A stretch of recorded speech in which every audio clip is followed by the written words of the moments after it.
We used to take a rug and go into the bush together. No. You have no idea what we used to get up to. Oh, look, Sergio was just as bad. God. We had this friend, Eunice Pennyfather. Oh, and Sergio knew that Eunice had tickets on him. Sergio bought a Studebaker car. Oh, one day, we was taking the car for a run in the bush. Eunice was with us.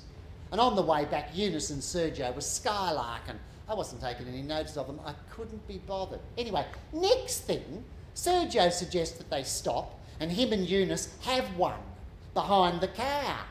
Well, you know, Eunice looked at me sort of very sheepish like, you know, don't look at me, I don't care, do what you like. Oh, I just sat in the front seat and waited. And waited. We used to go around to Eunice's and play strip jack naked. Oh, I was very trim in them days. I was an extra SSW, an extra small women's. I had an 18-inch waist.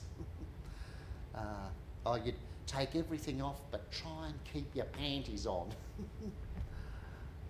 You are my sunshine, my only sunshine. You make me happy when skies are grey. You'll never know, dear, how much I love you. I met my sister, Ollie, in Walloona. Oh, she was about 10 years older than me and married to the mine blacksmith, Jack Moylan. Before I left Kalgoorlie, Mum said she couldn't be sure, but she thought that Ollie was living in Walloona. Anyway, we'd only been there a little while, and you wouldn't believe how we met. Well, Mrs. Chamberlain, you know, she had the haberdashery on the main street, and one day I popped in to buy some dressmaking material. And while she was serving me, this other woman come in.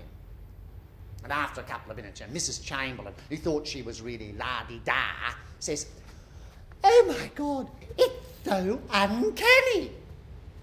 What is? Well, just look at you two. You could be sisters. Well, the other woman looked at me, and I looked at her, and the other woman said, "Well, we might be for all you know. What's your name?" "Beryl." "Why?" "Is it really? Well, I'll tell you what, Beryl, I'm Ollie. And if your surname is Stammus, I reckon there's a bloody good chance we're sisters." I couldn't believe it. I was 21. It was the first time we ever met. Oh, Ollie told me later that she took one look at me in the street and she knew straight away I was her sister. That's why she followed me into the shop. I looked exactly like Mum.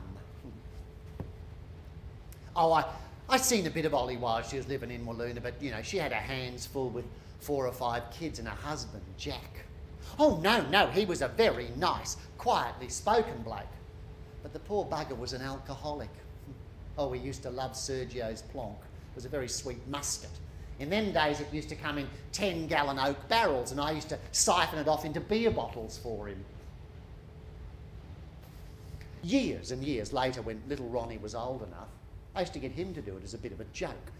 Well, see, I reckon Ronnie used to drink as much as he put in the beer bottle, and of course he'd end up shicking, and he used to make me laugh. Oh, Ollie and Jack used to come round and see us sometimes. Jack wouldn't leave till the bottle was empty. It was always the same. "What do you say? Just one more for the road, eh?" Poor old Ollie. Oh, when they took all us kids away from Mum and put us into the homes, Ollie, she didn't go with the rest of us. She was too old. The court said that we was in moral danger. Something to do with Grandma Coveney's boarding house, me sister Ollie, and a baby.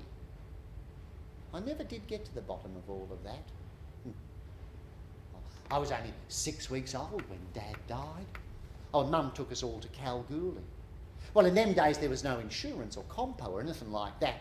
And Dad's mates, they passed the hat round and they collected £100. Well, Mum had 6 kids to support. You know, Mum always said It was Grandma Coveney who got us kids taken away from her and put into the home. In 1941, I met Les Mead, the publican at the pub in Murrin.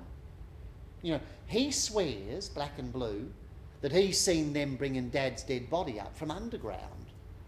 Well, Dad's death certificate says that he was in hospital for 10 days in Laverton and he died from hepatitis, so I'm buggered if I know.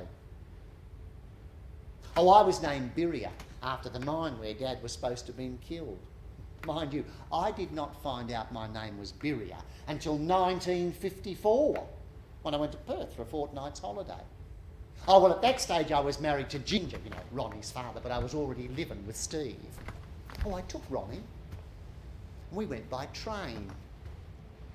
Overnight, on the Kalgoorlie Express, little Ronnie was playing with a brand new pair of my high-heeled shoes.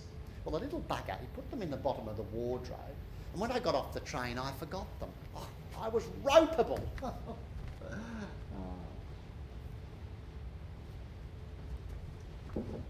We was in Perth at the end of March. The same time the Queen was there on the big royal tour. She looked so young. He was quite nice looking too, wasn't he? There was a terrible polio epidemic. And I heard on the wireless how all the knobs, they had to stand 6 feet away from the Queen and none of them was, you know, allowed to shake her by the hand.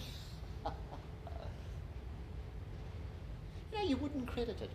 Oh, there was less than 100 kids in Goria, the town where we was living at the time, and three of them got the polio.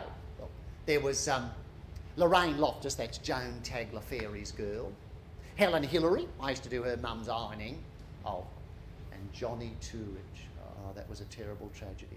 Well, Johnny Turich was away at the School of Mines in Kalgoorlie, and they phoned the local copper, Roy Patterson, and he popped around to see Mrs. Turich early in the morning. Oh, she didn't speak much English, and I was her only friend. Oh, Steve had only just gone to work, so it was a bit after 7 o'clock, and I heard this terrible screaming. You know, well, naturally, I flew outside to see what was wrong, and the next thing, Mrs. Turich comes running into the yard, you know, wailing, "Oh, Mrs.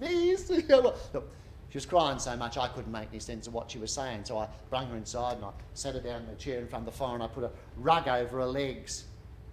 Oh, in the end, I had to, you know, grab her by the shoulders, you know. Oh, Mrs., the policeman, he's come, he's told me my Johnny, he's got the polio. Oh, God. My heart sank. Well, Johnny Turich was a teenager. I'd known him since he was a kid. Oh, he was a nice-looking boy, tall and well-built. Oh, little Ronnie loved Johnny Turich. He taught Ronnie how to swim.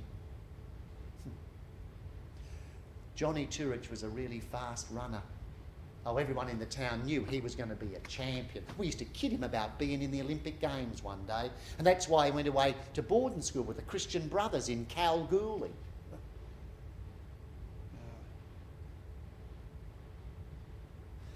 Me and Mrs. Turich, we sat here in front of the fire for about an hour.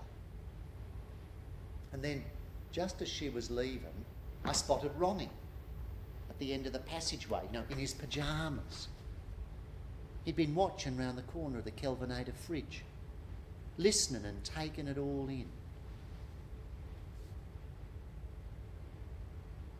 He was never quite the same kid after that. Well, oh, they brung Johnny Turich home in a wheelchair. I tried many a time. Little Ronnie just wouldn't go near him.